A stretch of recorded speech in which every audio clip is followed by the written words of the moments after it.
이 방금 소개받은 구본호 변호사입니다. 지금은 부천에서 개업하고 있고요. 작년에 뵀던 분이 계실지 어떨지 모르겠는데 반갑습니다. 오늘 제가 전에는 아무 준비 없이 질문을 받고 해서 진행을 하기도 하고, 그때 가장 많이 질문 나왔던 게 왜 그런지 도로와 관련된 거라든지 이런 부분에 대해서 많이 질문하셨었는데, 이건 그야말로 제가 여기 강성규 교수님 소개로 상담을 하셨던 분이나 제가 주변에서 상담을 많이 한 것 중에 하나가 부동산 중개업과 관련돼서는 계약금 문제 때문에 참 많이 전화를 주시더라고요.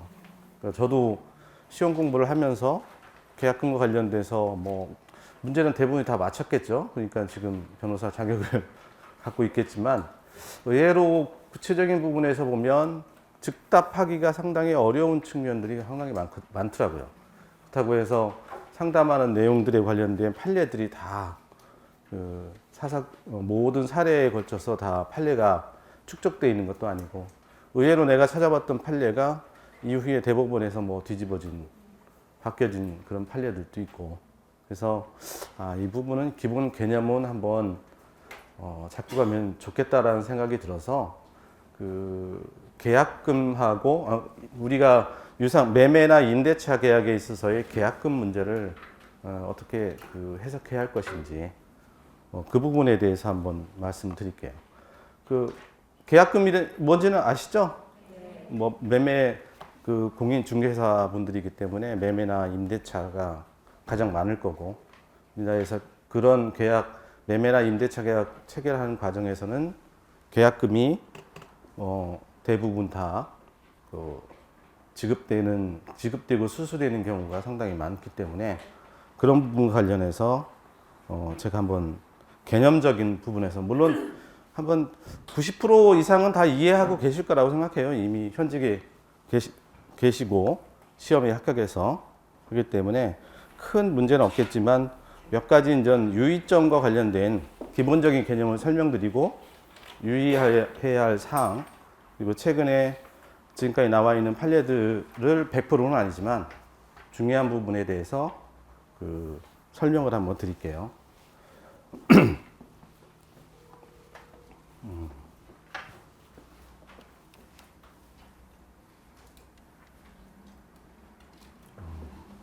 이런 식으로 되어 있구나.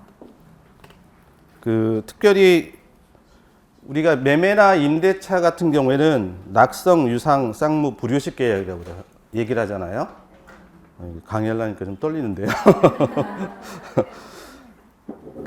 의미는 다 알고 계시죠? 낙성, 유상, 쌍무, 불효식.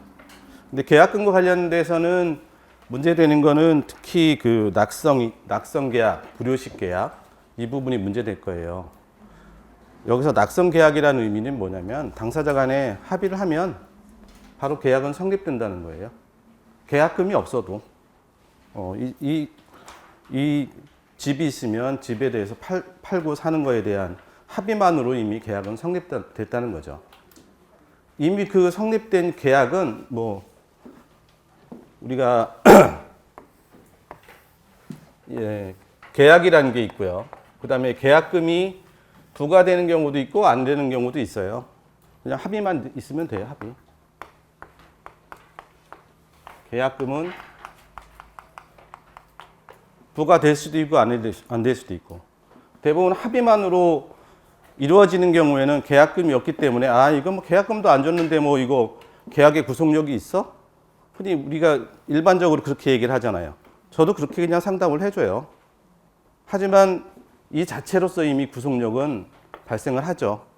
근데 이거의 문제점은 입증의 문제도 있을 거고, 두 번째로는 그런 손해배상 어느 한쪽에서 계약과 관련해서 이행을 안 했을 때 내가 받은 손해가 얼마냐.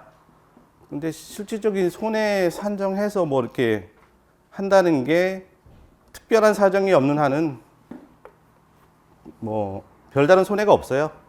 그러니까 실익이 없는 거죠, 실익이. 구속력이 없는 게 아니라 이미 합의로서 이미 당사자 간에 이행해야 할 내용이 있는데 그 내용에 대해서 만약 한쪽이 파기했을 때 그거에 대해서 다툼을 하는 실익이 없는 거예요. 이제 그런 측면에서의 문제일 뿐이지 합의 자체로서는 이미 계약에 있어서의 구속력은 발생을 한다는 의미고요. 근데 이제 요 합의만으로 대부분이 계약이 이행이 안 되잖아요. 그죠? 구치성도 좀 담보하기 힘들고. 그렇기 때문에 계약을 할 때 계약금을 걸어요.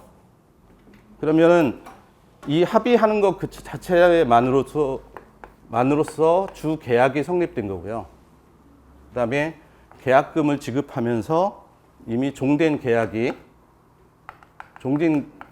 이미 성립이 된다고 볼 수가 있어요. 대부분이 법률 관계에 있어서 주종 관계에 대해서는 잘 알고 계시죠? 네. 그래서 특히 이제 합의만으로는 좀 부족함이 있기 때문에 이 계약금을 주고받게 되는데 이거는 요물계약이라고 얘기를 해요.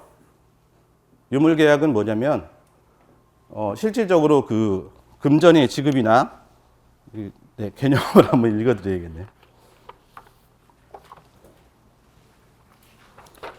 좀 더 정리를 하고 왔어야 했는데 금전 기타 육가물의 교부를 요건으로 하는 요물계약이다.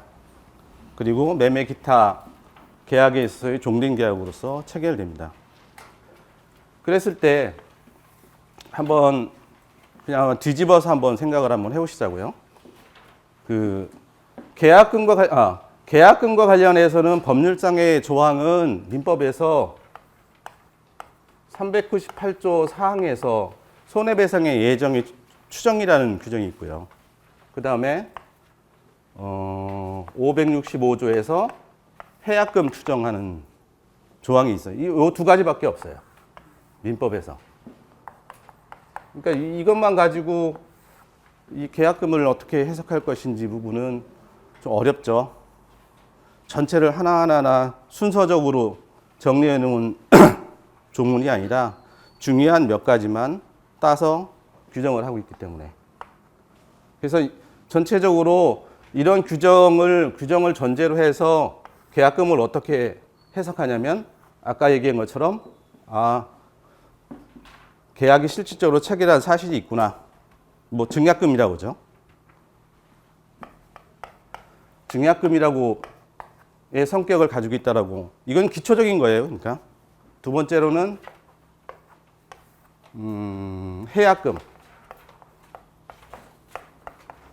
해약금의 성격. 다시 말해서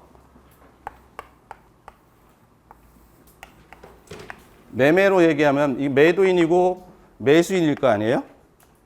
그럼 매수인이 계약금을 일정 정도 뭐 100만 원이든지 지급을 하겠죠. 계약금으로. 그랬을 때 아무런 합의도 없어도 이 계약과 관련해서 매매 계약과 관련해서 아무런 합의도 없어도 이 사람은 받은 금액의 배 B는 이 100만 원을 그냥 뜯긴다는 표현이 그냥 포기하고 이 매매 계약을 체결하겠다는 거예요. 아니, 그런 의미로 계약금을 지급했다라고 추정해 주는 거예요.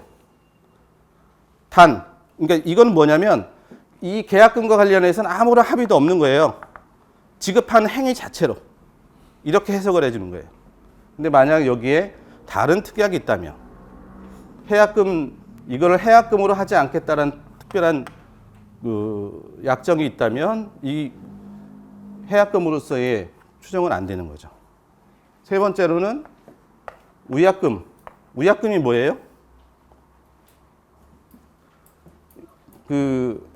요 규정을 해석할 때 이거는 그야말로 아무런 약정도 없는 경우에 100만 원이라는 금액은 서로 해지권을 당사자 간에 약정 해지권을 갖는다는 거예요. 그냥 A는 배, B는 포기하면서 이게 스스로가 이제 계약의 구속에서 다 벗어난다는 의미죠.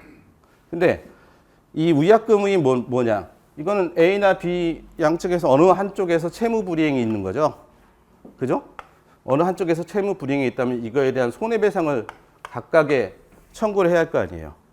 그랬을 때 요 100만 원이라는 금액을 위약금으로 해석할 수 있을 것이냐의 문제예요. 그러니까 아까 그 해약금 관련해서는 누가 채무 불이행이 있느냐 없느냐 그런 건 상관없어요.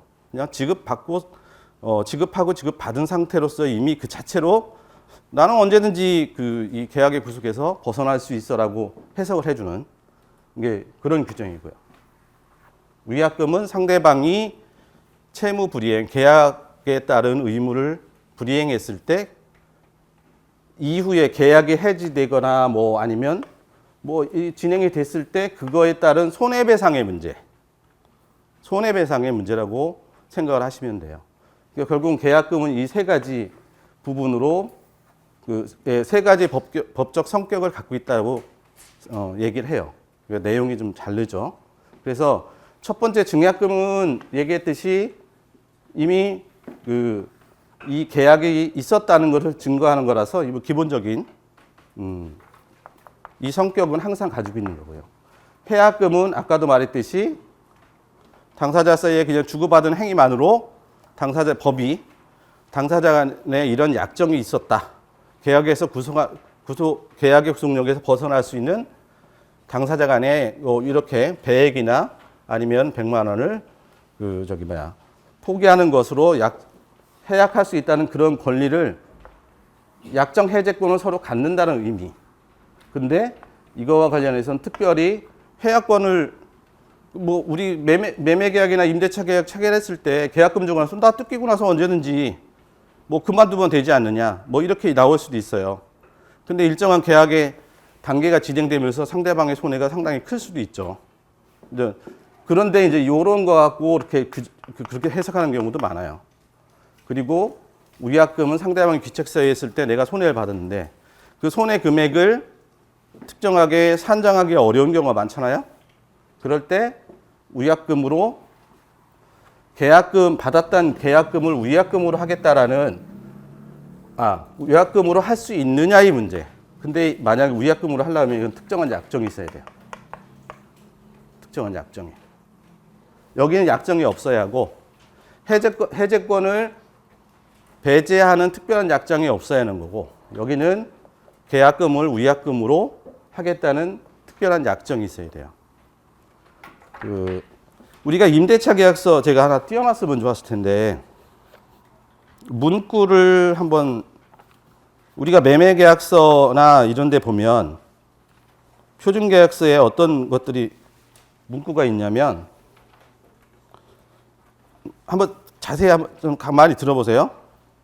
매수인이 매도인에게 중도금이 없을 때에는 잔금을 지불하기 전까지 매도인은 계약금의 배액을 상환하고 매수인은 계약금을 포기하고 본 계약을 해지할 수 있다라는 계약서에 다 이렇게 들어가 있죠. 이 규정은 뭐예요? 이건 뭐에 관련된 규정이에요? 해약금에 관련된 규정이죠. 이 규정은 없어도 돼요. 이거는 그냥 계약금이 지급된 것으로 이미 해약권이 약정 해제권이 있다는 거는 당연히 법에서 인정해 준 거예요. 그러니까 계약서에 대해 이 문구를 집어넣을 필요도 없어요. 단순히 이런 규정을 집어넣는 이유는 이렇게 되는 건 다 알고 있어라. 이 규정이 없더라도 당연히 해약금으로서의 성격은 항상 계약금을 가지고 있다는 거죠. 두 번째, 채무 불이행과 손해배상과 관련해서 매도자 또는 매수자가 본 계약상의 내용에 대해서 불이행이 있을 경우 상대방은 불이행한 자에 대해서 서면으로 체결하고 계약을 해지할 수 있다. 그리고 당사자는 계약 해제에 따른 손해배상을 각자 상대방에게 청구할 수 있다라고요. 이 규정은 어떤 규정인 것 같아요? 위약금에 대한 규정이라고 생각하세요? 여기 계약금을 어떻게 하겠다는 내용이 없잖아요. 그냥 서로 상대방의 채무 불이행이 있어요. 그럼 상대방한테 계약 해지하고 손해배상 청구하겠다. 이 규정밖에 없어요. 계약금에 관련된 아무런 내용도 없어요. 이 규정에는. 그냥 일반 법에서의 일반 논리에 따른 규정만 그냥 거기다 적어놓은 거예요. 이 규정 많죠. 아까 우리가 헷갈리기 쉬운 게 그러면 이런 의미를 가지고 있는 각각의 계약금에 관련된 그 성격이 있는데 이런 성격을 구체적으로 내가 계약을 만들 때 구체적으로 어떤 문구를 넣어야 이 의미를 살릴 것이냐의 부분이 우리는 구체적인 부분에서 자꾸 이제 헷갈리는 거예요.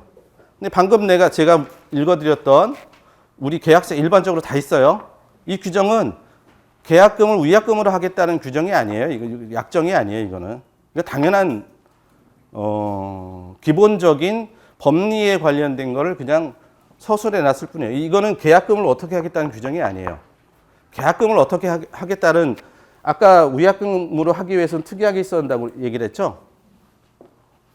가령 이런 식으로 할 수 있겠죠. 의뢰 귀책 사유로 인해서 계약이 해제되는 경우 계약금은 갑이 몰취하기로 한다.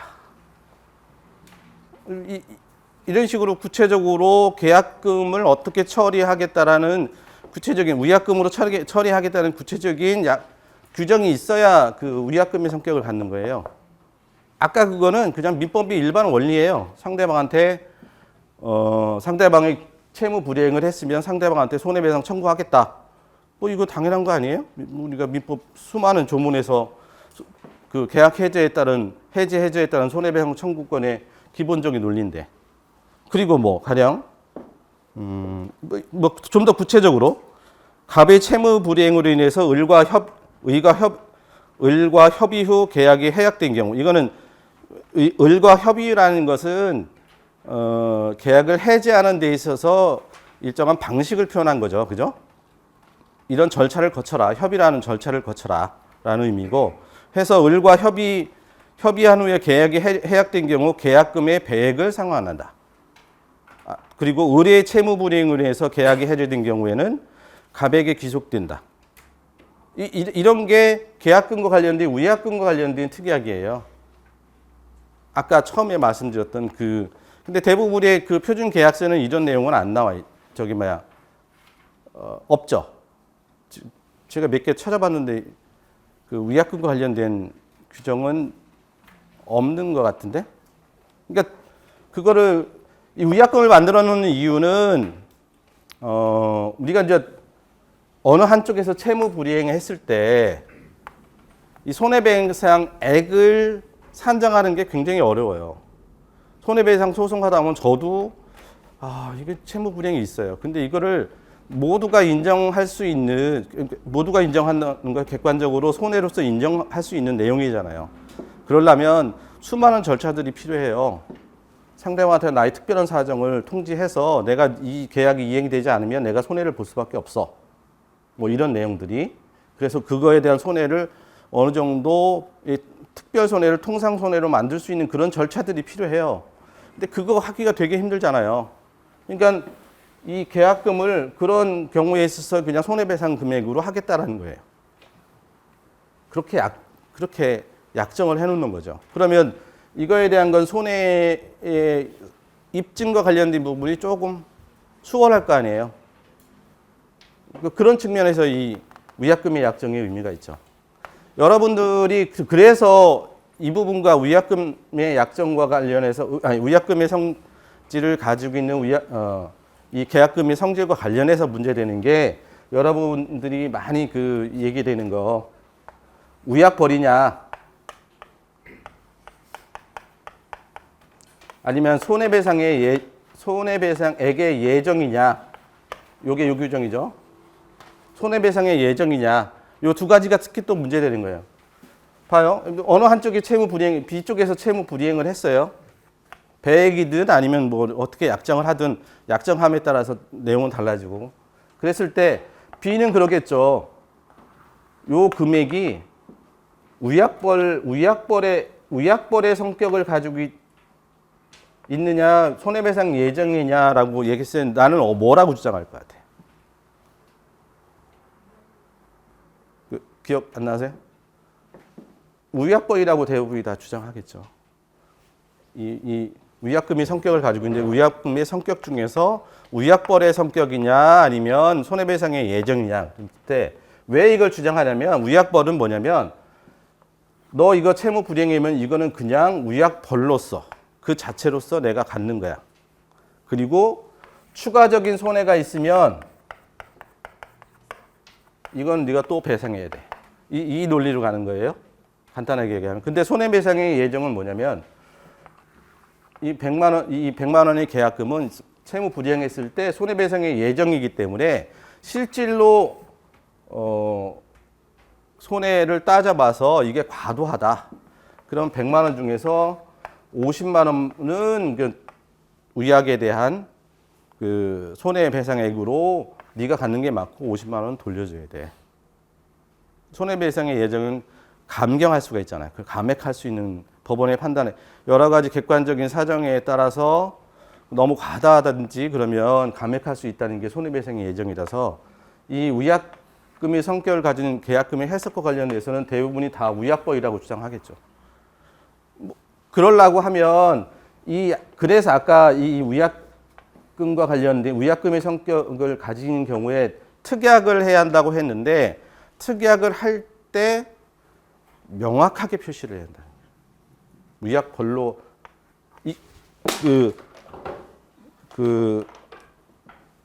계약 당사자 간의 어떤 그 상황에 따라서는 굉장히 중요한 계약일 수도 있잖아요. 그죠? 내용에 따라서는. 그럴 때는 위약벌로 해놔야겠죠. 정확하게 위약벌로 해놓고. 뭐 더 그 추가적으로 한다면 이거는 추가적인 손해가 있는 경우에는 손해를 더 배상해야 한다는 그 규정을 넣어서 이런 규정이 있음에 의해서 이게 위약벌임을 좀 더 명확하게 하겠죠. 위약벌이라고 표현하고 추가적인 손해 더 배상한다라는 그런 문구까지 더 넣는다면 이 계약금은 위약금의 성격 중에서 위약벌의 성격을 명확하게 갖는다고 해석될 여지가 많겠죠. 그런데 그렇지 않고 일반적으로 그냥 이렇게 배액을 하고 너는 만약에 채무 불이한 경우에 너는 네가 채무 불이한 경우에는 100만 원 너 나한테 귀속되고 만약 네가 채무 불이한 경우는 100을 줘야 돼라고 그냥 일반적으로만 딱 해놓으면 이 부분에 대한 다툼이 요 두 위약벌이냐 손해배상 예정이냐에 관련해서 계속 다투어지는 거예요. 계속 이런 것들 때문에 금액의 크기에 따라서는 소송으로 다 이 해석과 관련된 부분에서는 소송으로 가는 경우가 많죠.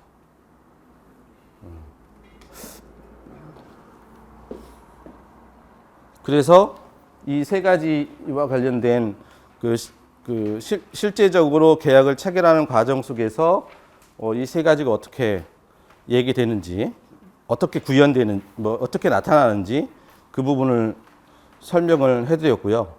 그 다음에 아까 이 유상계약은 아시죠? 매매, 임대차 이런 계약들이 서로 유상계약인데 이 계약과 이 계약금이 이런 성격을 가지고 있는데 요 두 가지 중에서 요 두 가지의 요물계약이라고 했잖아요. 주된 계약, 종된 계약이라고 했는데 요 둘 사이에서의 관계에서 어떤 영향을 미칠 것이냐. 그러니까 그 부분에 대해서 설명을 한번 드리면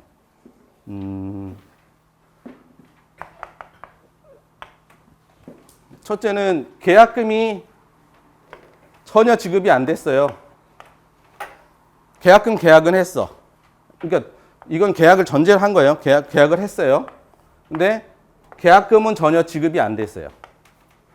두 번째로는 조금은 일부만 지급되고 아직 지급이 안 됐어.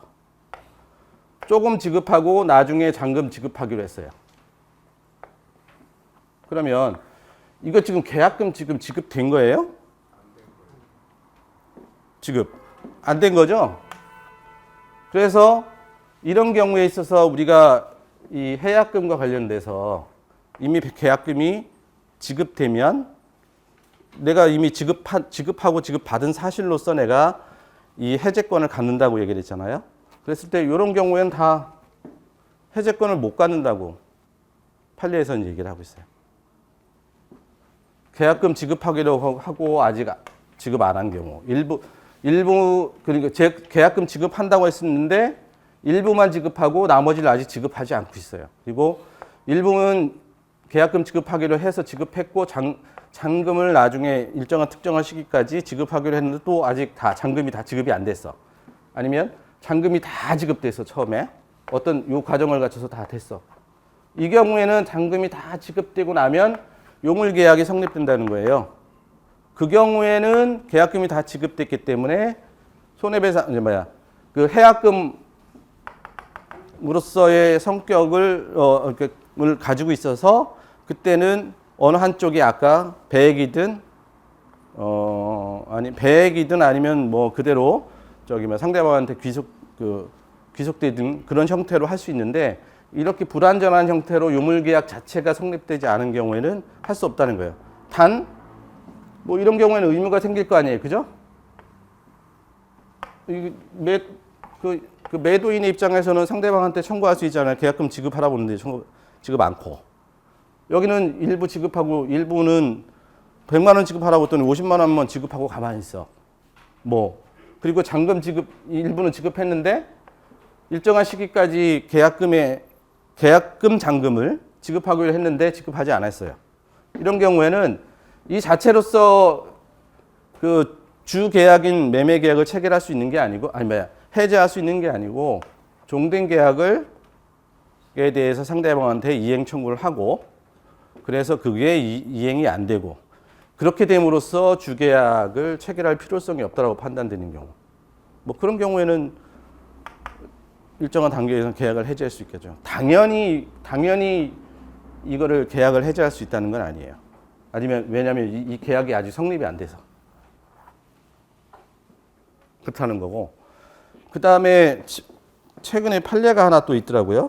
뭐냐면 그러면 또 판례 중에 하나는 계약금의 일부만 지급된 경우에 이런 경우였죠. 일부만 지급된 경우에 지급받은 금원의 배액을 상환하고 이 사람이 지급받은 금액의 배액 이게 만약에 100만 원으로 했는데 50만 원밖에 지급 안 했다면 이 중에서 50만 원만 지급하고 나 계약 해제할래. 아니면 원래 계약금이 100만 원이니까 100만 원 지급하고 계약 해제할래. 뭐가 될 것 같아요? 실제 계약했던 금액이에요? 아니면 실제 지급받은 금액이에요? 아니면 계약상의 금액일까요? 네. 대법원에서는 이건 주요 판단은 아니에요. 주요 판단은 아닌데 이 계약 잘 알고 계시네요. 공부를 계속 한다니까요. 그래서 그 경우에도 지급받은 금액이 아니라 계약서에 체결된 약정했던 금액을 배액 배상하고 그다음에 계약을 해제할 수 있다는 그런 정도까지의 판례는 있더라고요.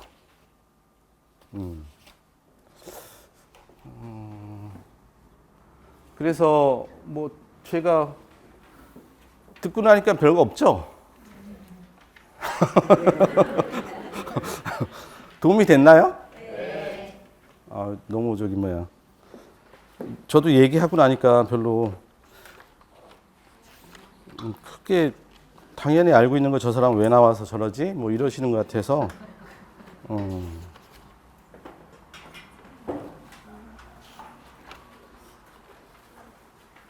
그러면 한번 정리를 한번 하시죠.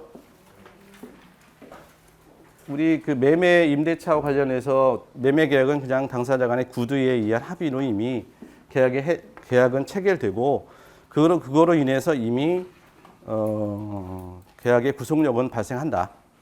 근데 아까도 말씀드렸지만 그 제 해석에 그냥 제가 이 합의만으로 했을 때는 증거도 불명하고 요즘 뭐 녹음하는 것도 많죠. 요즘은 그런 거는 많이 없어졌는데 실제 합의가 있었는지 여부나 그리고 그런 걸 거 아니에요. 또 뭐 거기에 무슨 부가적인 조건이 있었다는지 뭐 해서 막 그 입증하기가 서로 불투명한 경우도 있고 또 한 가지는 실질적으로 손해배상과 관련된 부분을 산정하는 게 굉장히 어렵기 때문에 이런 경우에는 좀 서로 크게 손해가 나지 않는 한은 그냥 구속력이 없는 걸로 서로 그냥 없었던 걸로 하자라는 경우가 상당히 많은 것이 많은 형태로 나타나는 것일 뿐이고 이미 구속력은 발생했다는 거고요. 그런 문제가 있기 때문에 두 번째로는 여기다가 문서로 한다든지 계약금을 주고받는다든지 이런 형태가 있는데 그중에서 계약금의 해석과 관련해서 이걸 어떻게 해야 할지 이게 문제가 있다 이거죠. 그리고 계약금이 지급되거나 일부만 지급된 경우에 이거 손해배상 그런 경우에 해제권과 관련된 거나 위약금을 어떻게 해석할 것인가. 첫째는 아까도 얘기했지만 계약금은 증약금의 성격을 가지고 있는, 다시 말해서 우리가 매매 계획을 체결할 때는 어떤 증거의 성격을 갖고 있는 거죠. 뭐 그런 거고.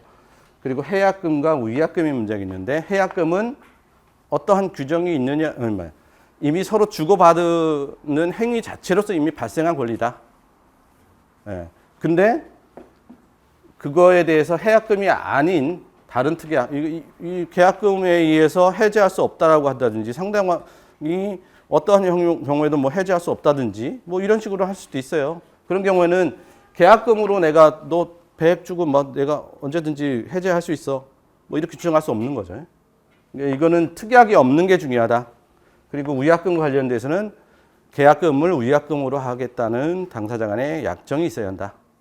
그리고 약정이 있을 때 내가 얼마만큼 더 손해배상을 받을 것인가 관련해서 위약벌이 문제와 손해배상 예정의 문제가 있다. 이런 부분이고요. 그리고 해약금의 해석의 일부라고 볼 수 있죠. 계약금이 지급됐는데 지급하기로 해놓고 아직 지급하지 않는 경우, 일부만 지급하고 나머지를 않는 경우, 일부 지급하고 잔액을 또 지급하려 했는데 이것도 지급하지 않는 경우, 뭐 이런 경우에 있어서는 아직 그 유상계약에서의 종단 계약은 계약금 계약이 요물 계약이 성립되지 않기 때문에 요 규정에 의해서 손해배상 청구할 수는 없고 이 자체에서 발생하는 손해배상의 문제가 아니면 그 채무 불이행의 문제가 발생하잖아요, 그죠? 상대방한테 청구하고 해서 이행하지 않았을 때 그 경우에는 계약금 계약을 해제할 수 있잖아요. 그거에 의해서 주계약도 해제할 수 있고 그런 형태로 나타난다. 현금보관증도 알고 계시죠? 뭐 실질적으로 100만 원이 지급된 게 아닌데 B가 A한테 100만 원의 현금보관증을 써줘요. 그런 경우에도 만약에 그 현금보관증 100만 원이 계약금으로서 인정된다는 걸 알고 계시죠? 그 경우에는 서로 뭐 계약금이 지급한 것으로 보고 요물계약이 성립된 것으로 보고 상대방한테 그 100 주고 손해배상 계약을 해지하든가 아니면 B는 포기하고 계약을 해지하든가 이런 형태로도 계약의 구속력에서 벗어날 수 있다. 이 정도가 기본적인 오늘 제가 정리해 드리려고 했었던 내용이고요. 그 다음에 제가 강의는 여기까지 하고 들어오기 전에 가계약금의 반환 문제에 대해서 누가 질문을 주셨어요. 내용은 가계약금을 임대인 계좌에 넣었으나 임차인의 사정으로 인해서 계약하기를 원하지 않을 경우 가계약금을 돌려받을 수 있나요?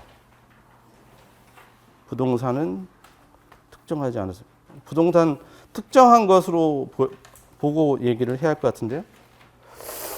적어도 이제 들어오면서 이 부분에 대한 거는 제가 완벽하지 않을 수 있어요. 그 부분에 대한 거는 만약에 제가 얘기를 하고 부족한 잘못 얘기했든가 아니면 부족함이 있으면 다시 제가 전화번호를 받고 다시 한번 알려드릴게요. 지금 이 내용은 뭐 측정이 된 것 같아요. 뭐 101동 105호 이 부동산에서 매매를 하러 갔겠죠, 완전. 부동산에 가서 한번 받고 임대인은 본 것 같지는 않고, 그죠? 그래서 내일 와서 계약을 할게요. 내일 와서 계약을 할게요. 오늘 가계약금만 한 뭐 50만 원 넣어드릴게요. 50만 원은 임대인이 아니라 그 매도인한테 넣고 뭐 약속조차도 정확하게 잡혔는지는 모르겠어요. 이런 상황인데 그 가계금의 성격과 관련된 거는 정확하게 지금 개념 규정이 돼 있는 건 아니에요. 그 당시에 서로 어떻게 가계약금의 성격을 어떻게 했느냐의 문제겠죠. 이 가짜가 붙었으니까. 그랬을 때 이게 기본적인 합의 부분도 아니고 합의의 예정 부분인데 구속력이 인정될 수도 있고 인정이 안 될 수도 있을 것 같아요. 그 당시에 명시적으로 내일까지 저도 판단을 하고 그쪽에도 판단을 하는데 저도 마음의 결정을 하고 이 부분을 가계약금을 지급하는 거로 그런 취지로 했다면 상대방한테 명확하게 의사를 표시했다면 이 부분은 반응받을 수 있을 것 같고 근데 내일 분명히 체결할 거예요. 하지만 요 부분과 관련돼서 다른 사람한테 결국 주지 말라는 거잖아요. 그리고 내가 매매 계약을 체결하겠다는 의사를 명확하게 표시했다면 그 경우에는 가계금을 못 취당할 수 있는 여지가 더 많지 않을까. 제가 지금 현재로서는 그 정도의 말씀밖에는 못 드릴 것 같아요. 그리고 만약에 추가적으로 이 부분과 관련해서 좀 필요한 부분이 있다라고 하면 강성규 교수님을 통해서 앱 있잖아요. 아니면 그런 걸로 제가 올려드릴 수 있도록 그렇게 한번 말씀을 드릴게요. 아니면 준비를 해드릴게요.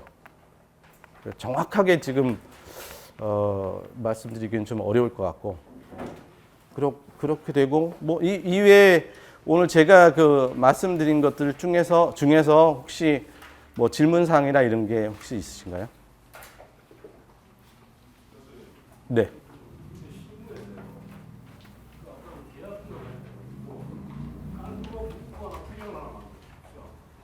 네?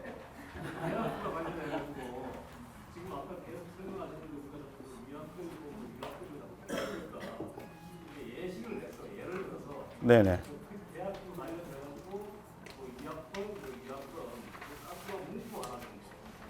문구요? 그게 왜 그렇지 않아, 그럴까 그랬는데요. 사안은 각 사안마다 다 달라요. 예. 그래서 그게 깔끔한 문구가 과연 내가 중개하거나 거래하는 사안과 관련해서 딱 맞는 문구인지 여부는 그거는 깔끔하지 않을 수도 있어요. 그게 더 독약이 될 수도 있죠. 네.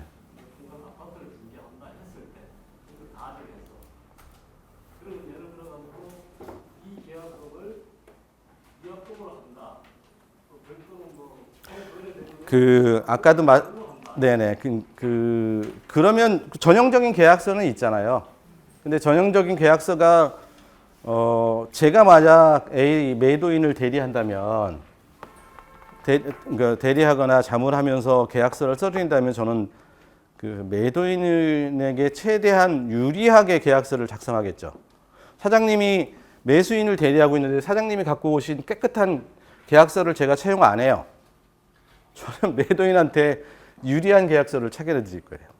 이것도 될 수 있는 대로 위약벌이나 이런 걸로 바꿀 거고요. 손해배상 예정이나 이런 쪽으로 안 갈 수 있도록, 그래야 거래에 의해서 A 매도인의 입장에서 가장 이득되는 방향으로 그리고 손쉽게 끝나는 방법으로 저는 계약서를 작성하도록 자문을 해드리겠죠. 그래서 그거는 상대방에 있는 계약이어서 깔끔한 계약서란 있을 수 없습니다. 그거는 서로가 각각의 어떤 대리하거나 중개하는 그거에 따라서 달라지고 또 오시는 고객마다 막 요구사항들이 굉장히 많잖아요. 그것들이 반영돼서 이루어진 거기 때문에 깔끔한 계약서는 그래서 존재하지 않습니다. 그건 서로, 예. 그리고 그런 일들이 일어나야 저희들도 일을 하죠. 근데 부지기수로 일어납니다. 근데 요즘은 그래도, 네.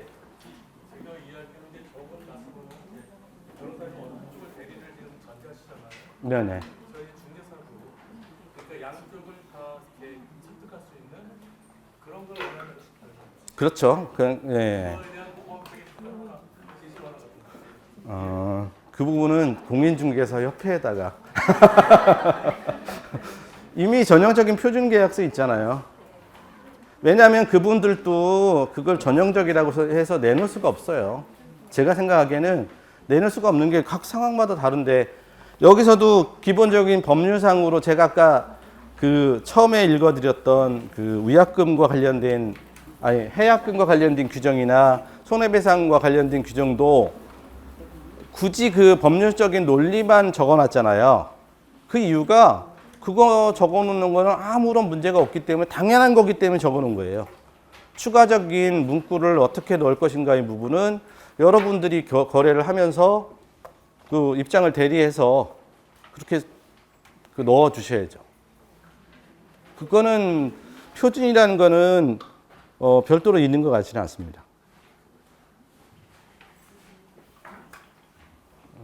그러니까 근데 그래서 완전 너무 깊이 들어갈 수 없으니까 그냥 표준 계약서에 의해서, 법리에 의해서 그냥 그 아무런 하자 없이 해석될 수 있는 문구만 그냥 표준 계약서의 일반적인 내용으로 적혀 있는 거고요.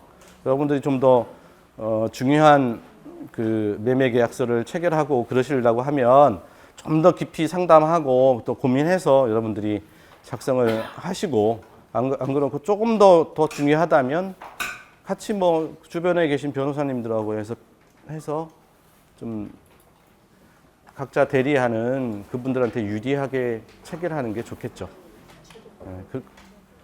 문제 없는 것만 작성될 수밖에 없는 것 같아요. 제시할 수 있는 게. 우리 중개사가 매도인을 대리할 수도 있고 매수인을 대리할 수도 있고, 그건 모르는 상황이잖아요. 어느 양쪽을 다 할 수 있는 상황인데. 뭐 꼭 오늘 그 질문 사항을 꼭 얘기를 물어봐야겠다 이런 사항 있나요? 없으시면 저기 강의는 이제 마치고요. 혹시 뭐 상담이나 이런 것들을 혹시 원하시는 분들이 있으면 메일로 해주시면 좋아요. 메일로.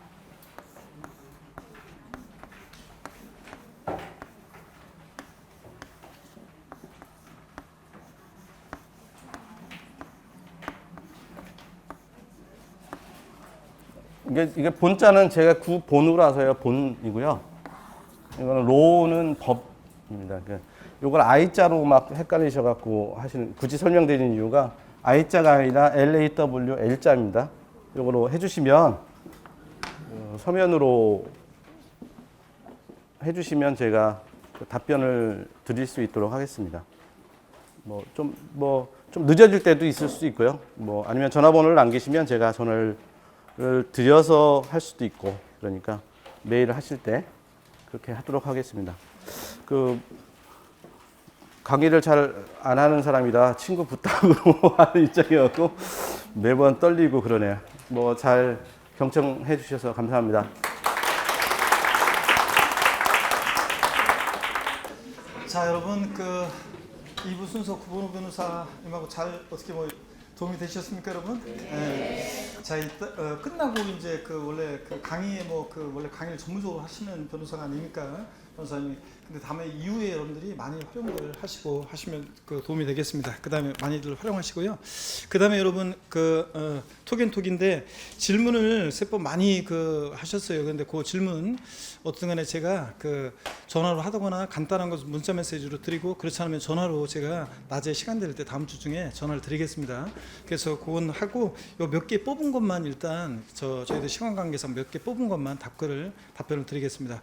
그 다음에 제가 먼저 톡앤톡 답변 드리고, 그 다음에 또 구본우 선생님한테 질문한 것은 또 좀 이어서 이제 저희가 답변을 드리도록 하겠습니다. 그리고 오늘 지금 여러분들이 질문하신 거 요거 이제 하도록 하겠고요. 그 다음에 제가 저희 교재, 아까 특강 교재 여러분들 고고하고 참조해서 보시고, 제가 또 PPT로 한 거 있잖아요. 그 내용에 대한 그것은 제가 제 다음 카페에 올려놓던가 또 여기에 또 보내서 이렇게 활용하도록 여러분들이 하도록 하겠습니다. 이 인강에 제가 올려놓거나 또 제 다음 카페에 올려놓도록 이렇게 하겠습니다. 그러니까 제가 처음에 PPT로 한 내용 있죠. 그것은 제 다음 카페에 오셔서 다운받을 수도 있고 그 다음에 여기 인강에도 제가 올려놓도록 하겠습니다, 여러분들. 자, 그러면 한번 톡앤톡 우리 한번 보겠습니다. 여기 이제 예전에는 이렇게 마이크 시스템이 잘 돼 있으면 여러분들한테 돌아가면서 마이크를 드리고 또 저희들이 또 핀 마이크에서 마이크를 답변을 드리고 그러면 참 좋은데 이게 시스템이 좀 그래서 일단 질문을 좀 뽑았습니다. 인강 수강생분들도 위해서 그렇고요.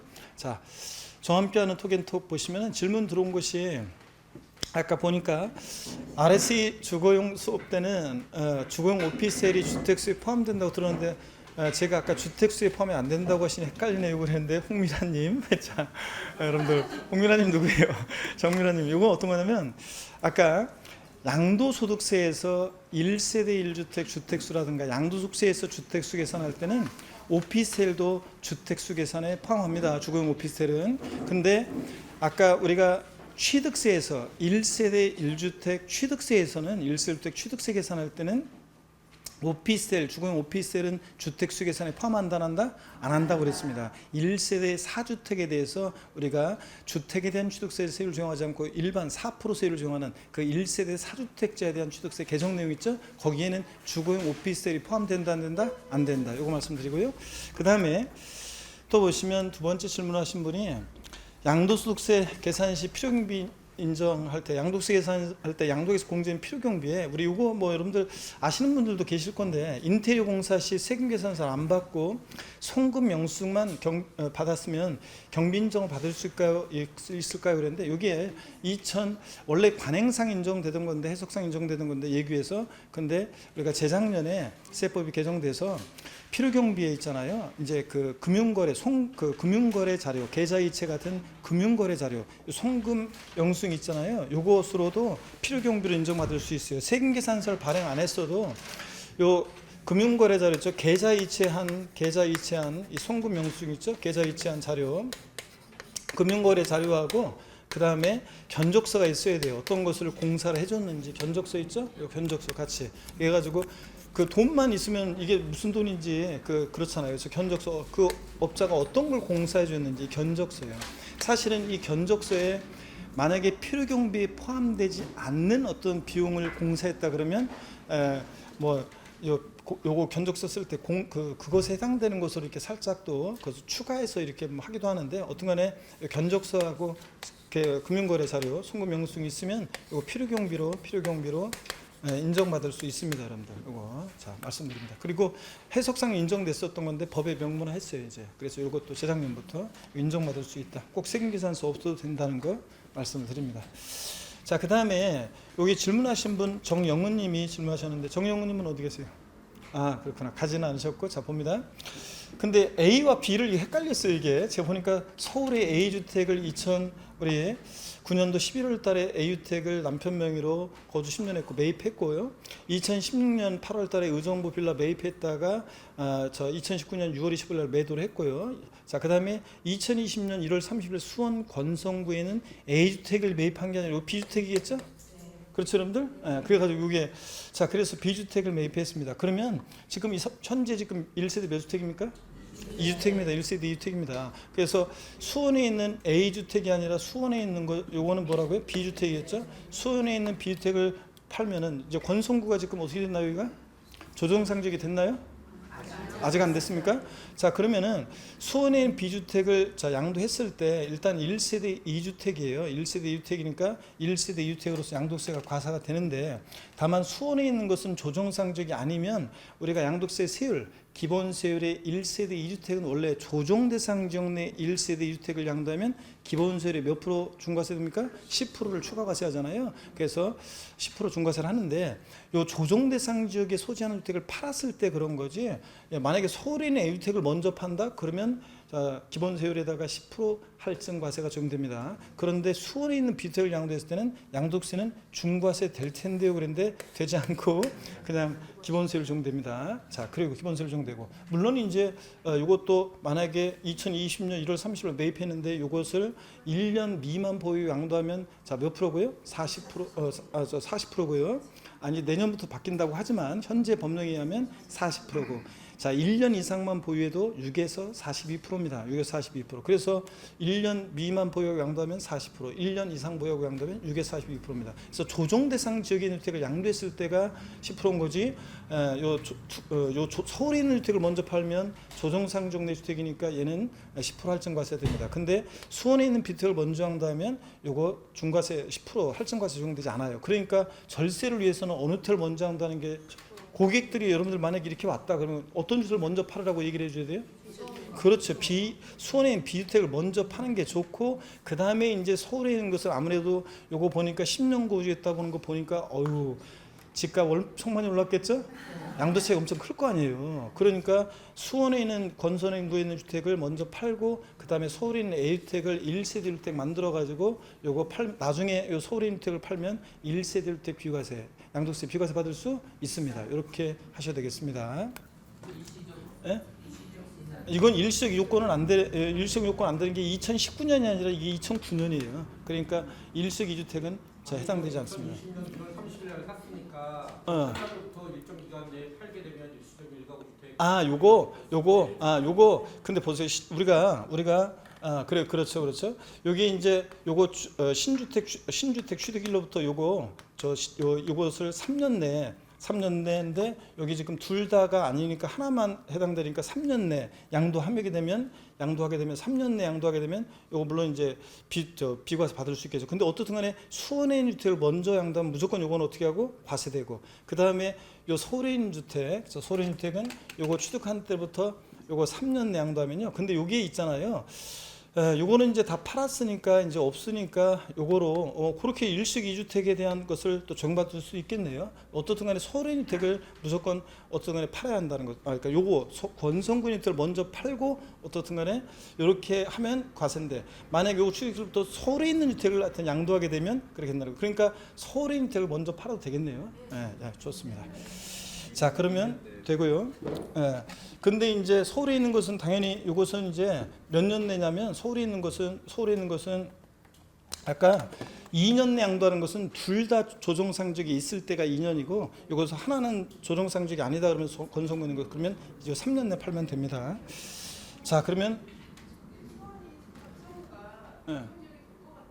그러니까 권성구 요새 올라가가지고 제가 얼핏 보기에 권성구가 조정상적으로 된 것 같은 거로 본 것 같은데 아직 아닙니까? 자, 좋습니다.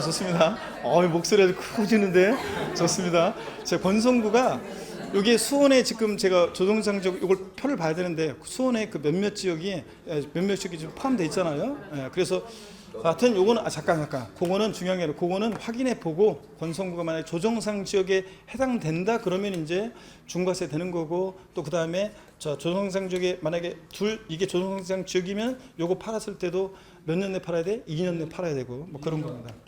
아니 이제 요번에는 이제 다시 1년 내 팔아야 되고 이제 그렇습니다. 좋습니다. 자, 그래서 그렇게 된다는 거. 자, 좋습니다.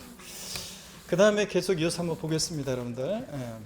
자, 6시가 막 한참 넘어가니까 마음이 좀 급해져가지고 보겠습니다. 그 다음에 분양권 비과세 시점 및 절세 전략 해가지고 뭐 이렇게 물어본 게 2017년 8월 2일 날 대책 나오고 2018년 5월 3일 날 청약 당첨되고 2018년 5월 16일 날 계약을 하고 그 다음에 계약금 치른 건가요? 네, 계약금 치르고 그 다음에 2018년 8월 27일 조정상 지역으로 이 지역은 이제 지정이 됐고 있대. 그 다음에 2020년 8월 말에 이제 입주 예상하잖아요. 그러면 무주택자 비조정 지역 당시 청약 당첨돼서 계약으로 보유한 분양권 보유 중인데 해당 지역이 조정상 지역으로 나중에 이제 편입이 된 거잖아요. 편입되면 올해 8월 준공 입주 예정인데 해당 분양권을 현 시점에서 만약에 매도하면 양도세 55% 중과세율. 그러니까 우리가 조정 대상 지역 내에서 분양권을 전매하면 보유경 관계없이 무조건 몇 프로? 50% 세율 적용 대상이 되는 거냐 그런 건데 저것도 무조건은 아니고 이 분양권이 만약에 조정 대상 지역 요거 양도 전에 조정 대상 지역으로 편입되기 전에 지정되기 전에 공고일 이전에 계약금을 치르고 그 다음에 매매 계약을 체결하고 계약금을 치렀다 그러면 50% 세율 적용 대상에서 어떻게 한다? 제외예요. 그러니까 요 사례는 제가 보기에는 일단 요 사례는 50% 세율 적용 대상이 아니다. 그래서 50% 대상이 아니라 요거 중과세 대상이 아니라 요거는 이제 보유기간에 따라 1년 미만이면 50%, 1년 이상 2년 미만이면 40%, 2년 이상이면 6에 42% 대상이다. 이렇게 말씀드립니다. 그 다음에 1세대 1주택에 의한 양도세 면제 시점은 언제인가 그랬는데, 자, 보유기간뿐만 아니라 우리가 1세대 1주택 조정상 지역 내 주택, 조정상 지역 내 주택은 2년 거주까지 해야 되는데, 다만 이것도 우리가 서울 같은 지역은 여기 서울 지역은 이거 지금 어디예요? 근데 서울 같은 지역은 2017년 우리가 8월 3일 날 2일 날 대책이 나오는 바람에 그때부터 서울은 전 지역이 조정상적으로 편입이 됐잖아요.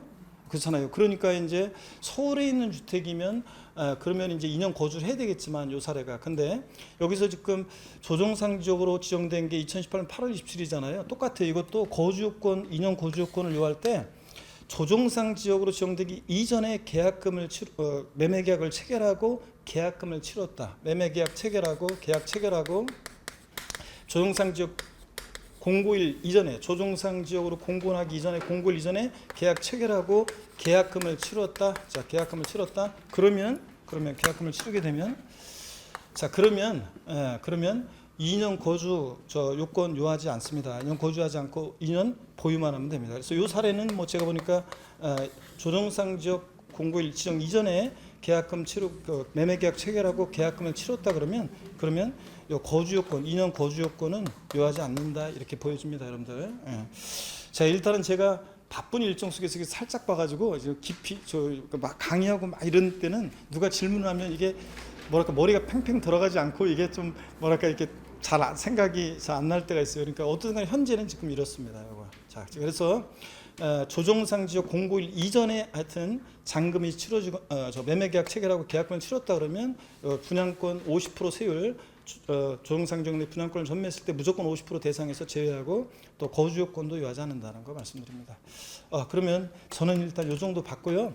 그 다음에 구본우 변호사님 또 질문 요거 답글을 또 드리도록 하겠습니다. 그래서 아까 뭐 그 이후에도 하여튼 뭐 민감한 뭐 민사든 형사든 질문하실 거 있으면 자기 친구 얘기로 해서 질문하시면 되겠고, 자, 구본우 변호사님한테 일단 넘기도록 하겠습니다. 그리고 나머지 질문들은 하여튼 제가 또 전화를 드리거나 문자 메시지 드리도록 하겠습니다.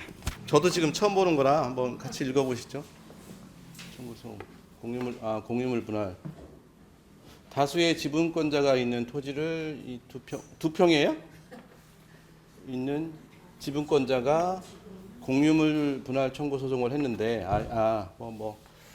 소수 지분권자가 공유물 분할 청구 소송을 했는데 다수의 피고들이 원고에게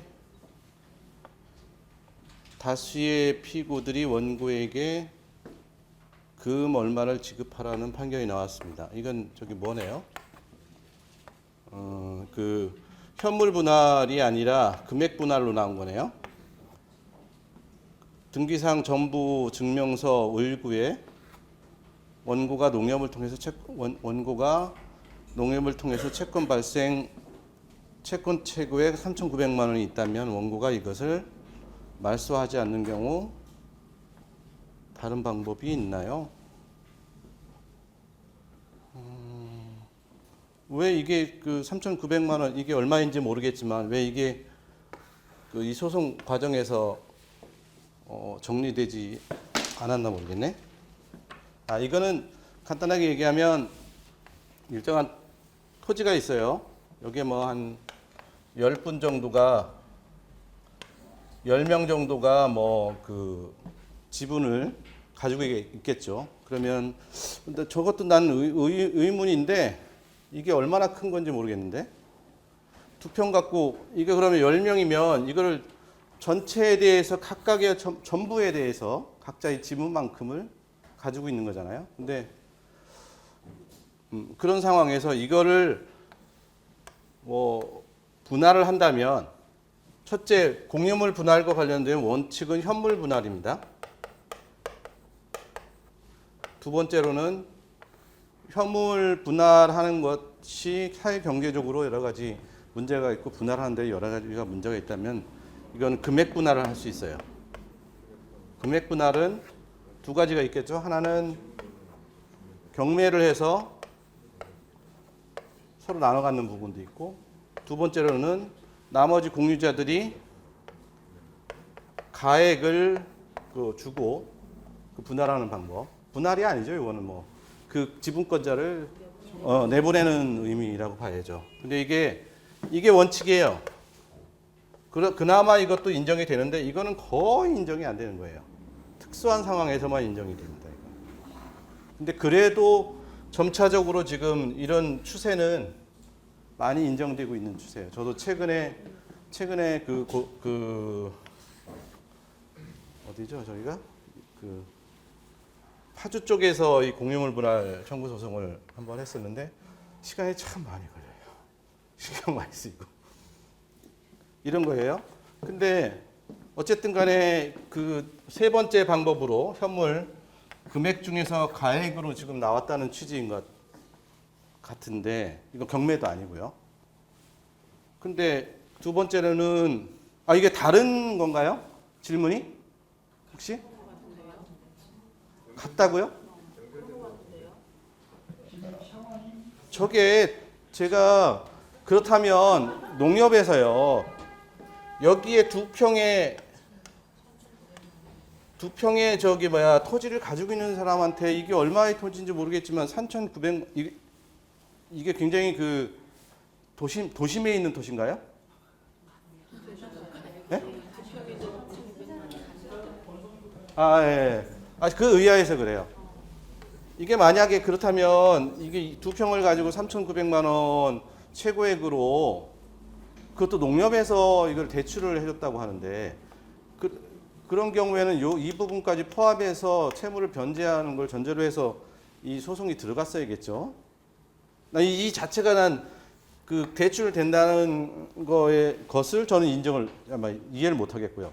이걸 하려면 다른 공유 지분권자들의 동의나 뭐 이런 것들이 다 있었을 텐데 그것도 그게 있었다면 이 등기를 하는 과정에서 당연히 채무와 관련해서 가액 배상을 한다면 채무를 변제하라는 아니면 당연히 그 채무 변제함을 전제로 해서 이 부분에 판결이 났을 것 같은데 좀 뭔가 저는 금방 이해가 안 되네요.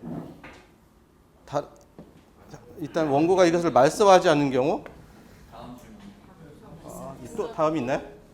네, 그러시죠. 다음에.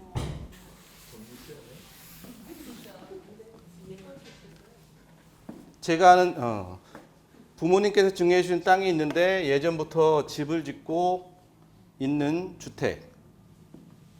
무허가 주택이 있다. 부모님께서 증여해 준 땅이 있는데 예전부터 집을 짓고 살고 있는 네. 진짜 제 거면 좋겠는데요. 네네. 그러니까 부모님이 증여해 주신 땅이 있어요. 네, 땅이 있어요. 땅이 있는데 그 옛날에는 이렇게 집을 지어 이렇게 들어와서 그냥 사는 사람들이 있잖아요. 네네네. 지어서. 네. 그래서 집이 네 채가 거기 지어진 네 개가. 네네. 네. 무허가도 있고 보니까 뭐 법정 지상권이 뭐 30년이 지나서 끝난 것도 있고 막 그런 상태인 거예요. 그래서 이제 이분이 땅을 팔고 싶은데 부동산에서는 아주 헐값으로 이렇게 팔거나 아니면 저 집들한테 집값을 다 쳐주라고 한대요. 근데 이분이 계속 재산세만 내고 있는 거예요. 재산세도 많이 내고 있더라고요. 네네. 그런데 이제 저희가 막 민법에서 배우기에는 법정지상권 끝나면 막 철거도 하고 막 그런 거 있었잖아요. 네네.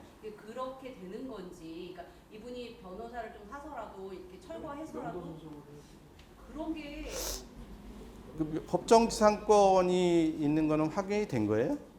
저도 등기부등본을 봤더니 있더라고요, 약간. 발생 원인이 뭐예요? 법정지상권이라는 것은 약정지상권도 아니고 법정지상권이라는 거는 그 이전에 동일한 토지 소유자였다가 분리됐다든지 그런. 그냥 막 하고.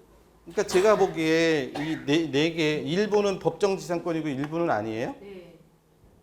그러니까 그 옛날에는 이런 사례들이 좀 많았다고 하더라고요. 그냥 땅이 이렇게 많으면 막 못 산다 그러면 들어와서 살아라 막 이런 경우도 있고 그래서 그 옛날부터 그냥 집을 이루고 살았던 것 같아요. 이 법정지상권이 끝났다는 의미가 뭔지 모르겠어요. 왜 30년 지나면 법정지상권이 끝난다고 그 입법에서 물건이 그 법정지상권상의 물건이 존재하는 한은 법정지상권은 계속 유지되죠. 30년 지나면 끝나는 거 아니에요? 지금 질문자가 나는 아닌 것 같은데요. 헷갈려 하시는 것 같은데 그냥 지상권으로 생각을 해보시면 지상권. 지상권이면 약정이잖아요. 약정이면 약정 기간이 한 것도 아닌 것 같더라고요. 그러니까 계약이 진료를 주는 것도 아니고요. 이거는 친구분한테 네. 제 그 메일을 하고 필지나 뭐 이런 부분에 대한 자료를 주라고 하세요. 그러니까 이분이 이런 걸 해결하고 싶은데 어디다 의뢰를 해야 되는지 좀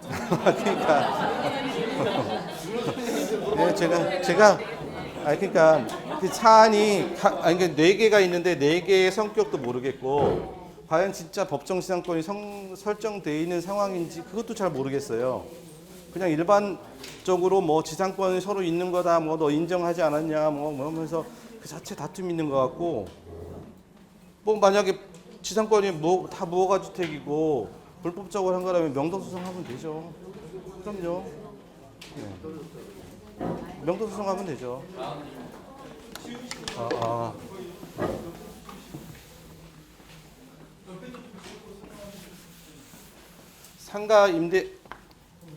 상가 임대차 시 차임 지급을 제때 하지 않고 있어서 악성 임차인을 계약 만료 시 재계약을 해주지 않으려 하는데 이에 대한 대처 방안 다 알고 계시죠?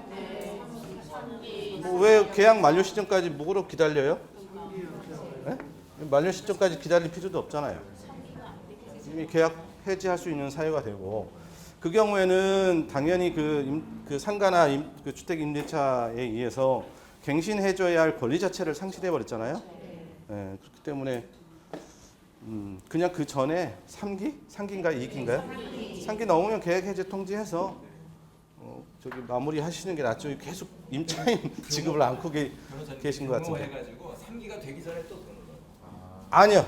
그거는 연속 3기가 아니에요. 네네. 네. 그러면 그거는 너무 그렇죠. 네. 이거는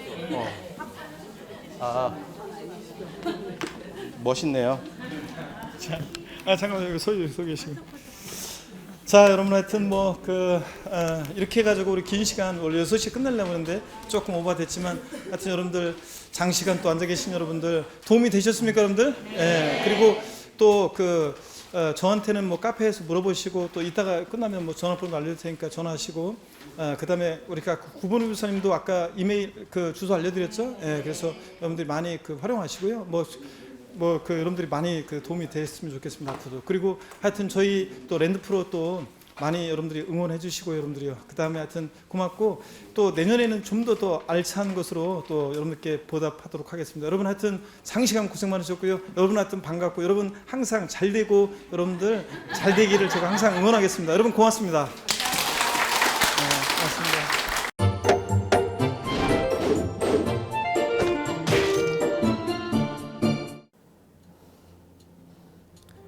안녕하세요. 부동산 공법을 강의하는 고상철입니다. 자, 제가 이번 시간에 말씀드릴 건 뭐냐면 공인중개사를 여러분이 공부하시다 보면은 여러 가지 자료들, 뭐 OX 문제라든지 어떤 요약된 집약된 자료, 뭐 PPT 자료 이런 것들이 많은데 그 일일이 출력하다 보면 여러분들이 보관하고 하는데 불편함이 있어서 그런 것들을 좀 약간 또 해소도 하기 위해서 또 다른 사람들하고 커뮤니티도 할 수 있기 때문에 저희는 네이버 밴드라는 어플을 좀 활용할 건데요. 그 네이버 밴드에다가 자료를 올려놓은 거를 내가 다운을 받고 내가 보는 방법에 대해서 알려드릴 테니까 이 부분에 대해서 제가 시작하는 거 똑같이 따라 하시면 설치부터 사용 방법까지 말씀드릴 테니까 그대로 따라오시면 됩니다. 자, 1단계 네이버 밴드 어플을 다운받습니다. 자, 그럼 네이버 밴드 다운을 어떻게 받냐? 자, 플레이스토어 우리 안드로이드 버전으로 갈게요. 그래서 플레이스토어를 누르시면 화면이 바뀌면서 지금은 이제 컴퓨터 화면을 제가 이제 좀 크게 보이게끔 해놓은 거라서 여러분 핸드폰에는 아마 맨 위에 여기 검색창이라는 게 있을 건데 여기다가 제목을 넣는 거예요. 제목을 뭐라고 쓰냐면 네이버 밴드 아니면 밴드 이렇게 쳐도 돼요. 밴드 치면 제일 상단에 나오죠. 그래서 이제 네이버 요 밴드가 요 초록 색깔 바탕에 B자예요. 밴드. 그래서 이제 여러분은 설치 누르시면 됩니다. 자, 2단계 그럼 네이버 밴드를 일단 들어가셔야 돼요. 들어가서 검색하기 전에 밴드 어플을 누르면 위측 상단에 이 돋보기 모양이 있을 거예요. 이 돋보기 모양을 누르기 전에 우리가 이제 검색을 해야 되잖아요. 누르시면 검색 컨트롤 가요. 여기다가 우리 공수모라고 치면 돼요. 공수모 치고 엔터 치면 이제 그동안 이제 우리 공수모 관련된 게 나올 건데 제일 상단에 있을 겁니다.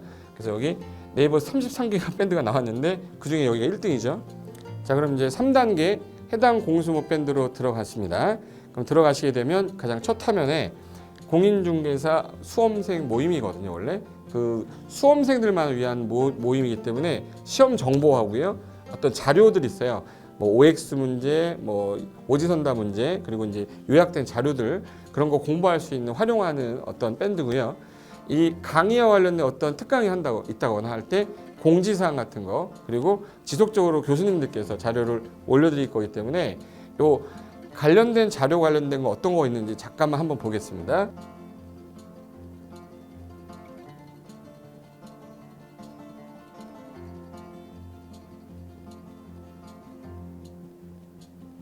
자, 그러면 4단계로 갈게요. 또 다른 꿀팁 하나 말씀드리겠습니다. 모바일 1일 학습이라는 건데 핸드폰으로도 내가 하루에 짬을 내는 시간, 예를 들어서 전철을 타거나 버스를 탄다거나 화장실을 간다거나 할 때 1일적 1일 그 공부 학습 방법을 알려드릴 건데요. 메인 화면에서 위로 좀 올라가면은 모바일 1일 학습이라고 나올 거예요. 여기 있습니다. 모바일 1일 학습이라고 해서 시험 과목에 따른 문제가 나올 거예요. 그러면 여기를 올리시면은 여러분이 이제 그 시간 안에 이 문제에 대한 것을 읽어본 다음에 여기서 정답과 해설은 바로 보여지면 이거는 암기가 돼버리기 때문에 정답 해설은 맨 밑에 안 보이게 숨겨놨어요. 그래서 현재 밑으로 쭉 내리면 인지에 가서 쭉 내리면 요때 답이 나와요. 댓글이라는 게 있어요. 내가 쓴 거는 내가 확인할 수 있잖아요. 그래서 요 댓글 표시 보시면은 이런 거는 표정 좋아요 한번 눌러주는 거예요. 그럼 여기서 내가 좋아요 그러면서 뭐 선생님 사랑해요 해도 되고 좋아요 이런 거 눌러주신 다음에 그 다음에 밑으로 가면 이제 댓글을 쓸 수 있어요. 그래서 정말 궁금한 부분에 대해서 댓글 남겨주시면 확인이 되는 경우에 바로 답글을 올릴 수 있게끔 실시간으로 할 수 있을 것 같습니다. 자, 지금까지 과정과 같이 공수모 밴드예요. 공인중개사 수험생 모임 밴드를 줄여서 우리 공수모 밴드라고 하는데 이렇게 가입하시면 여러 가지 자료들 업데이트되는 거, 개정되는 부분 신속하게 받아들일 수 있기 때문에 아마 여러분 학습하는데 도움이 많이 될 겁니다. 그래서 꼭 가입하셔서 좋은 자료도 받고 매일매일 학습하시면서 도움 되셨으면 좋겠고요. 자, 여러분의 합격을 진심으로 기원하겠습니다.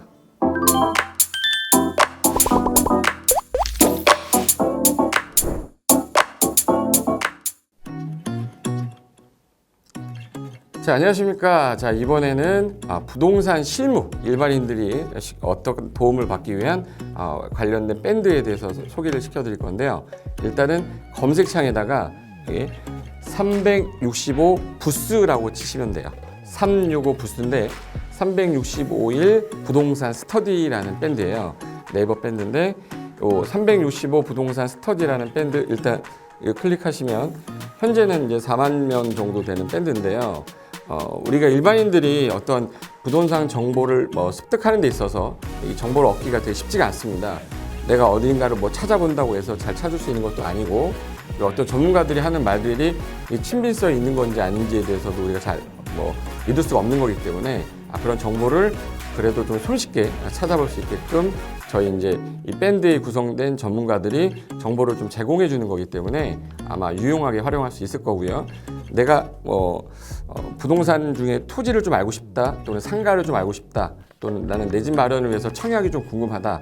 근데 그게 솔직히 어디 가서 물어보거나 어떤 정보를 찾기 쉽지 않아서 그것 때문에 만들어진 밴드라고 보시면 돼요. 그래서 365일 내내 부동산을 어떤 공부한다는 취지로 밴드에 들어오셔서 질의응답도 하시고 궁금한 사항에 대해서 예를 들어 문의를 하시면 저희가 관련된 정보를 또 제공해주는 그런 밴드라고 보시면 되겠습니다.